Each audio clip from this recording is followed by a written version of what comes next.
கிறிஸ்துவுக்குள் பிரியமானவர்களே, red by the word YouTube சேனலுக்கு உங்களை இயேசுவின் நாமத்திலே வாழ்த்தி வரவேற்கிறேன். நாம் தொடர்ந்து தியானித்துக் கொண்டிருக்கிறபடி இன்றைக்கு பரிசுத்த ஆவியானவரை துக்கப்படுத்துகிற இன்னொரு காரியத்தை குறித்து நாம் தியானிக்க இருக்கிறோம். அதுதான் துரோகம், நம்பிக்கை துரோகம் பரிசுத்த ஆவியை துக்கப்படுத்துகிறதாக இருக்கிறது. தீமோத்தேயு 2 தீமோத்தேயு 3:4 இப்படியாக ஆரம்பிக்குது. துரோகிகளையும் துணிகரம் உள்ளவர்களையும் இருமாப்பு உள்ளவர்களையும் தேவ பிரியராயிராமல் சுகபோக பிரியராயும் இருக்கிறவர்கள்லாம் செத்து அடுத்த வசனத்துல விட்டு விலகு அப்படின்னு சொல்றதை நாம் பார்க்கிறோம். சோ துரோகம், நம்பிக்கை துரோகம் என்று சொல்லி அதை பார்க்கிறோம். ஏன் இந்த நம்பிக்கை துரோகத்தை கர்த்தர் வெறுக்கணும்? இது ஏன் பரிசுத்த ஆவியானவரை துக்கப்படுத்தணும் அப்படின்னு சொன்னா சில வசனங்களை கொண்டு நாம் பார்க்கலாம். சங்கீதக்காரன் 59ஆம் சங்கீதம் 5ஆம் வசனத்துல இப்படியாக சொல்கிறார்: சேனைகளின் தேவனாகிய கர்த்தாவே, இஸ்ரவேலின் தேவனே, நீர் சகல ஜாதிகளையும் விசாரிக்க விழித்தெழும்பும், வஞ்சகமாய் துரோகம் செய்கிற ஒருவருக்கும் தயை செய்யாதேயும். யார்கிட்ட ஜெபம் பண்றாரு? தேவனிடத்துல ஜெபம் பண்றாரு. என்னவா? துரோகம் செய்கிறவன், அது நீ வஞ்சனையாய் துரோகம் பண்றவங்க நீங்க என்ன பண்ணிடாதீங்க, கிருபைய கொடுத்துடாதீங்க. கர்த்தர் கொடுக்க போறதில்லை, அவருடைய சித்தத்திற்கு உட்பட்ட ஒரு ஜெபம். அந்த ஜெபத்தை தான் சொல்றாரு, இங்க துரோகம் செய்கிற ஒருவனுக்கும் தயை செய்யாதீங்க. அப்ப என்னன்னா, இந்த துரோகம் செய்யும் போது பெருமை உள்ளவர்களுக்கு எதிர்த்து நிற்கிறாருன்னு சொல்லி சொல்ற வசனம் சொல்லுது, நம்ம தேவனுடைய சமூகத்துல தயையை பெற இயலாது. லூக்கா 6:16 தான் நம்ம இந்த துரோகத்தினுடைய ஒரு உச்சகட்ட துரோகத்தினுடைய நபரையும் சூழ்நிலையும் பார்க்கிறோம். யாக்கோபின் சகோதரனாகிய யூதா துரோகியான யூதோஸ்காரியோத் என்பவர்களே. ஆண்டவருடைய சீஷர்களை தெரிந்து கொள்ளும் போது அந்த பட்டியல்ல கடைசி பேராக யூதாஸ் பார்க்கிறோம். ஒரு அடைமொழியோடு கூட சொல்லப்பட்டிருக்கு, துரோகியான யூதாஸ். நமக்கு தெரியும் யூதாஸ் என்ன பண்ணா அப்படின்னு சொல்லிட்டு. ஆண்டவரை கெத்செமனே தோட்டத்துல இருந்து ஆண்டவர் அங்கு ஜெபம் பண்ணி கொண்டிருக்கும் போதே அவன் மற்ற சேவர்களோடு கூட வந்து முத்தமிட்டு அவரை காட்டி கொடுக்கிறான். அப்போ ஆண்டவர் சேவர்கள் சொல்றாரு, முத்தத்தினாலேயா என்னை காட்டி கொடுத்தாய் அப்படின்னு சொல்லி ஆண்டவர் சொல்றதை நான் பார்க்கிறோம். ஸோ இந்த செயல் மிகவும் மோசமான துன்மார்க்கத்தைக்குரிய இல்ல இந்த உலகத்திற்குரிய பிசாசினுடைய தன்மை இது. நீதிமொழிகள் 25:9-10 இவ்வாறாக சொல்லுது: நீ உன் அயலானோட மாத்திரம் உன் விஜயத்தை குறித்து வழக்காடு, மற்றவனிடத்தில் ரகசியத்தை வெளிப்படுத்தாதே, மற்றபடி அதை கேட்கிறவன் உன்னை நிந்திப்பான், உன் அவமானம் உன்னை விட்டு நீங்காது. என்னவா, நம்மளுடைய விஷயத்தையே நம்ம மற்றவங்கிட்ட போய் சொல்லக்கூடாதான். அவளுக்கு கொடுத்து வேதான் எச்சரிக்குது. நீ அப்படி சொன்னீங்கன்னா வெட்கதான் பண்ணணும்.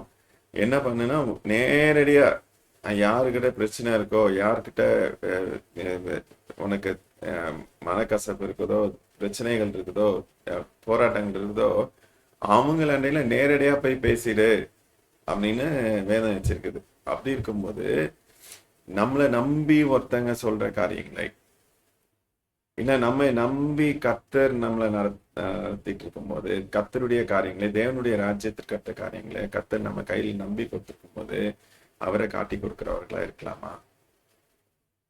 நிச்சயமாய் கூட.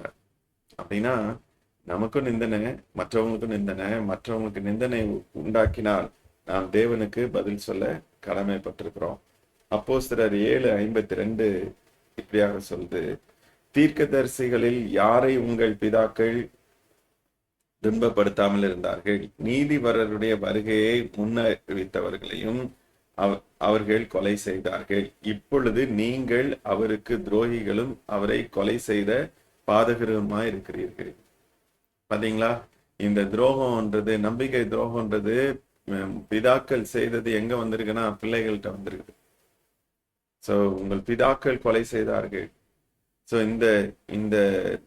இந்த துரோகம் தலைமுறையாக அது நம்மளை தொடர்ந்து வரக்கூடிய ஒரு காரியமா இருக்குது. ஸோ நம்பிக்கை துரோகம் என்பது கிறிஸ்துவின் குணத்திற்கு அப்பாற்பட்டது. ஏன்னா கிறிஸ்துவில் தேவனுடைய ராஜ்யத்தில் எல்லாமே நம்பிக்கை விசுவாசத்திற்கு உட்பட்டது. இந்த இதுல துரோகம் பண்றது மிக மிக கடுமையான ஒரு காரியமாக வேதத்திலே ஆண்டவர் நமக்கு அதை சொல்றாரு. அதை நம்ம கவனமாக இருக்க கடமைப்பட்டிருக்கிறோம். மத்தேயு 24:10 இப்படியாக சொல்லுது, அப்பொழுது அநேகர் இடரல் அடைந்து ஒருவரை ஒருவர் காட்டி கொடுத்து ஒருவரை ஒருவர் பகைப்பார்கள். எப்போன்னா கடைசி காலத்துல, நீங்க கடைசி நாட்களில் அந்த 2 தீமோத்தேயு ஆரம்பிக்கும் போது அப்படிதான் ஆரம்பிக்குது. 3ஆம் அதிகாரத்துல கடைசி நாட்களில் மனுஷர்கள் எப்படி இருப்பார்கள், இப்படி காட்டி கொடுக்குறவங்க தான் இருப்பாங்க. அதை இயேசுதாமே சொல்றாரு. என்னன்ட்டு 24:10 அநேகர் இடத்துல என்ன பண்ணுவாங்கன்னா ஒருவரை காட்டி கொடுத்துருவான், இவன் கிறிஸ்தவன் அப்படின்றத காட்டி கொடுத்துருவான். இல்ல அவனை போட்டு தள்ளிட்டு தன்னுடைய சுயநலத்தை காப்பாற்றிக் கொள்வதற்காக, இல்ல இந்த உலக பொருளுக்காக, வேற ஏதோ ஒரு காரியத்தை சாதிப்பதற்காக செயல்படுகிற ஒரு தன்மை கடைசி நாட்கள்ல தான் இருப்பாங்க. ஒருவரை ஒருவர் காட்டி கொடுத்து ஒருவரை ஒருவர் பகைப்பார்கள் என்று சொல்லப்பட்டிருக்கு. அப்படின்னா நம்ம என்ன செய்வது? கடைசியாக நம் மத்தேயு 27:3-5 நம்ம பார்க்கலாம். அப்பொழுது அவரை காட்டி கொடுத்த யூதாஸ் அவர் மரண அக்கினைக்குள்ளாக தீர்க்கப்பட்டதை கண்டு மனஸ்தாபப்பட்டு அந்த 30 வெள்ளிக்காசை பிரதான ஆசாரியரிடத்திற்கும் மூப்பரிடத்திற்கும் திரும்பி கொண்டு வந்து, குற்றமில்லாத இரத்தத்தை நான் காட்டி கொடுத்ததினால் பாவம் செய்தேன் என்றான். அதற்கு அவர்கள், எனக்கென்ன, அது உன்பாடு என்றார்கள். அப்பொழுது அவன் அந்த வெள்ளிக்காசை தேவாலயத்தில் எறிந்துவிட்டு புறப்பட்டு போய் 4 கொண்டு செத்தான். அநேக நேரத்துல நிறைய பேர் இப்படி சொல்றது கூட நான் கேட்டிருக்கேன். நான் ஒருத்தங்களை பத்தி இன்னொருத்தங்கிட்ட போய் சொல்ல வேண்டியது, சொல்லிட்டு நீ இதை உனக்குள்ள வச்சுக்கோ, வேற யார்ட்டையும் சொல்லிடாது. அப்புறம் அவங்க சொல்லுவாங்க, பாத்தீங்களா, உன்னைய நம்பி சொன்னேன், நீ இப்படி துரோகம் பண்றியே அப்படின்பாங்க. அப்ப அவங்க என்ன சொல்லுவாங்கன்னா, எனக்கு என்ன, இங்க அதுதான் நடக்குது. ஸோ உங்களுடைய நிலையை பாருங்க, அடுத்தவங்களை பார்க்காதீங்க. உங்களை நம்பி சொன்ன காரியங்களை நீங்க வெளியே சொன்னது முதல்ல தவறு. ஜெப குறிப்புகள் கூட நிறைய டைம்ல அப்படிதான் ஆயிடுது.